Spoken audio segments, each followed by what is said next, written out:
hello, hello. On dit ça? Je sais pas. Beauté, hola. Alors, ça fait un très long moment que j'ai pas fait de vidéo. Et tout justement parce que je devais apprendre davantage. Et là, je me sens assez prêt pour vous partager ce que j'ai eu à apprendre. Donc voilà. Et cette fois-ci, on va faire du full stack, d'accord? Et on va faire du full JS, donc du full JavaScript, ok? Alors pour ce faire, on va faire le back avec Node.js et on va faire le front avec React, si on aura le temps, d'accord? Alors pour commencer, vous devez avoir Node.js installé dans votre ordinateur, dans votre machine.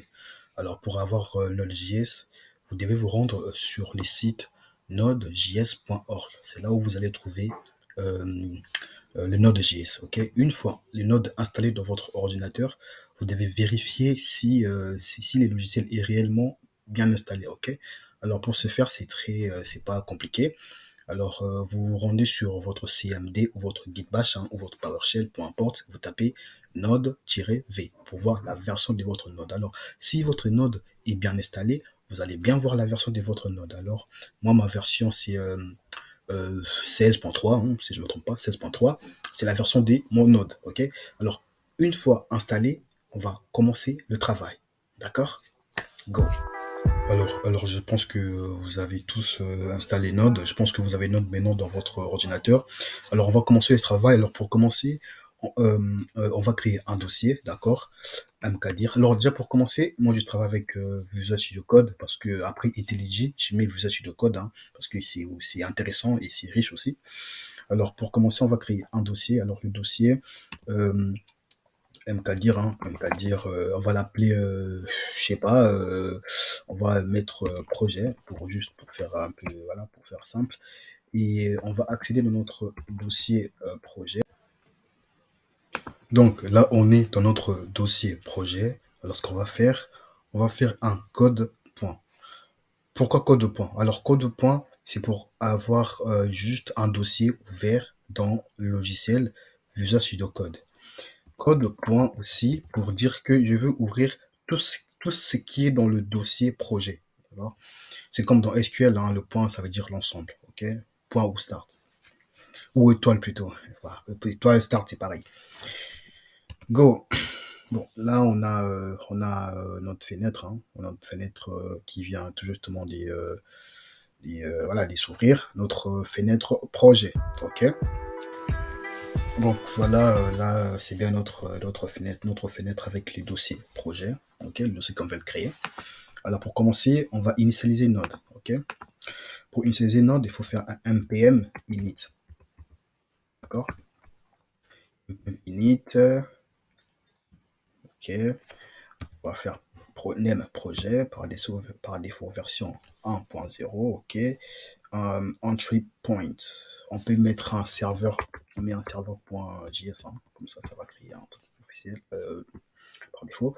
Test, on met tout par défaut. Enter, enter, enter, enter. Ok. Là, vous voyez bien, il y a le package.json qui vient tout juste d'apparaître. D'accord. Et là, on a notre main serveur.js. Ok.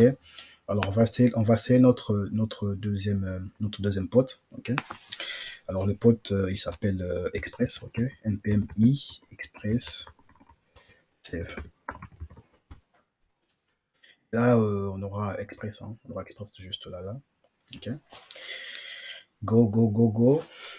Ok. Allez, allez, allez, allez. Voilà. Là, on a bien notre Express. Dépendance. Express. Ok. Dependencies, comme on dit en anglais. Dependencies. Go. Et voilà. Alors, si vous vous demandez c'est quoi Express, Express c'est un framework, d'accord. Alors pour commencer, là, dans notre package.json, on a main qui est serveur.js. Alors pour commencer le travail, on va créer un fichier serveur.js parce que c'est un fichier par défaut que Node nous a généré, d'accord. Alors pour ce faire, on va commencer par créer serveur.js, c'est un fichier.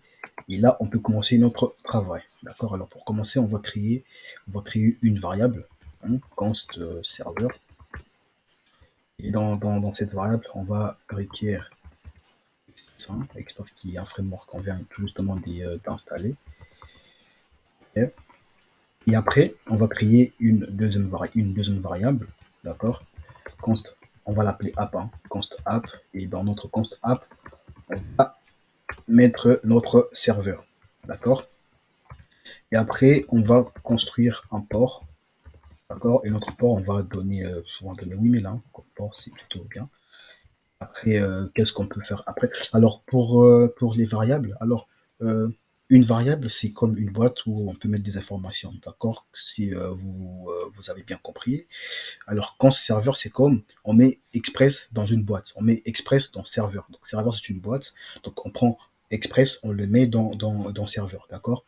Et const app aussi, c'est une boîte, enfin, c'est une variable où on met serveur. Alors là, on sait déjà que notre serveur contient Express. Donc, ce qui veut dire que on prend bien notre Express et on le met dans app. OK? Et on a défini notre port, hein, notre port 8000. Donc, ça veut dire que le port contient 8000. Après, on va faire un app.listen justement pour voir pour lancer notre serveur parce que sans le port ou sans un console log, on peut pas run on peut pas run notre serveur, d'accord? Là, je vais appeler le port qui est justement notre variable qui contient 8000 et on va faire un callback, d'accord? Pardon, un callback. Et après, qu'est-ce qu'on va faire? On va faire un console.log, ok? On va faire un console.log et après on va mettre un message, d'accord? Listen port de point, on va définir notre port, ok? On va lancer pour voir si notre serveur il marche, d'accord? Alors, pour commencer d'abord, la façon de lancer, on va commencer d'abord par lancer d'une façon très simple et après on va faire un truc un peu plus très facile, hein, dans le sens où on peut relancer notre serveur, ça peut redémarrer en même temps si on travaille en même temps quand on fait des contrôles S. D'accord? Alors pour ce faire plus facilement, hein, par défaut, on va lancer notre serveur pour voir si ça marche, ok? Node serveur.js. Ah, là, on a une erreur, d'accord? Oh, l'équipe, c'est juste parce que en fait, j'ai faisais déjà, enfin, il y avait déjà un serveur qui tournait au port 8000. Donc c'est juste pour ça, d'accord? On va changer le port, on va mettre ça 5000, hein. Comme ça, il va pas nous créer des embrouilles, voilà. Donc là, on recommence par faire un node serveur JS, ok? Là, on a bien le serveur qui tourne.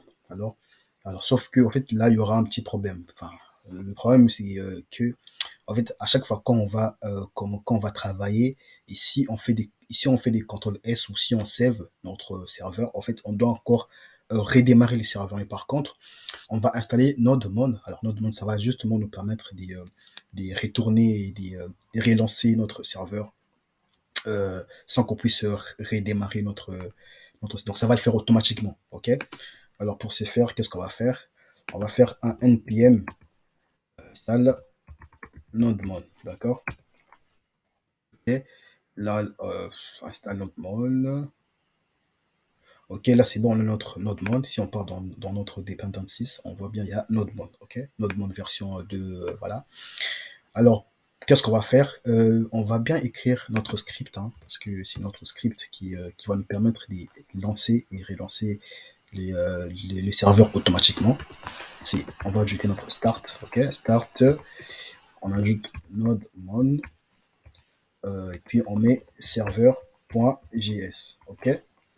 Alors, on va voir ce que ça donne, ok? On va redémarrer notre serveur d'abord manuellement. On va faire un npm,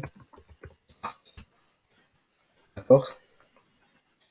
Voilà, là je vais juste vous montrer quelque chose. Par exemple, j'ai fait un save. Vous voyez, ça tourne automatiquement. D'accord? Ça relance automatiquement les serveurs. Ok. Après, qu'est-ce qu'on va faire? Nous, on veut afficher quelque chose. D'accord? On veut que notre serveur affiche quelque chose pour qu'on confirme réellement que notre serveur fonctionne. Ok? On va getter quelque chose. Hein, d'accord? On va getter quelque chose. app.get crée un chemin par défaut, ok? Et notre request et notre response. On fait un callback, on fait un callback, pardon. un callback. Et après, on fait un raise.send. On dit hello. D'accord?